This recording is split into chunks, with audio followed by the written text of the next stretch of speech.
لما يبقى اللي فيه مكفيه ويرجع يتهمك باللي هو فيه، افهم على طول انك بتعامل مع حد محتاج يهدي النفسية ويصفي النية. اقول لكم ازاي؟ في ناس كتير مننا يا جماعة بتتعامل مع اشخاص يلاقوها في منتهى العجب، يبقى هو عنده طبع من الطباع، وعشان يدافع عن نفسه ويطلع قدام نفسه مش غلطان يتهمك باللي هو بيعمله.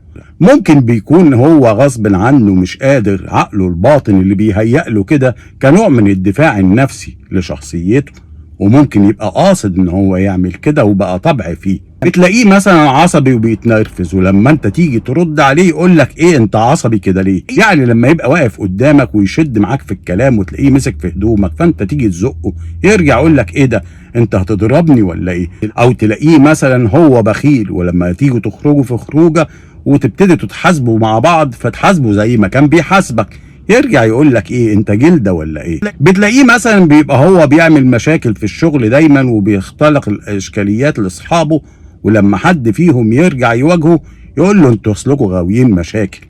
الشخصيه دي يا جماعه فعلا بتبقى غصب عنها، ورسالتي للاتنين: اولا يا شخص يا اللي بتحاول دايما تداري عيوبك بانك ترميها وتقلبها على اللي قدامك، هتفضل طول عمرك كل اشكالياتك زي ما هي ولا يمكن تغيرها، لانك ما شفتش الحقيقة، انت على طول بترميها على غيرك، فمش هينفع تعالجها. وبالنسبة للشخص اللي بيتعامل معاه، ما تقعدوش تعدلهم، اقفوا معاهم وقفة وفهموهم وتناقشوا معاهم بالعقل، واجهوهم، ما تعدوش المواضيع معاهم لانهم بيتمادوا فيها وبيبتدوا يقتنعوا فعلا ان هم مش غلطانين واللي قدامهم هو دايما اللي غلطان.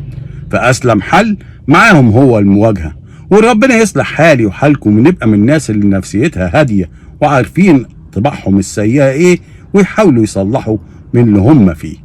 السلام عليكم، تتمسوا بالعافية.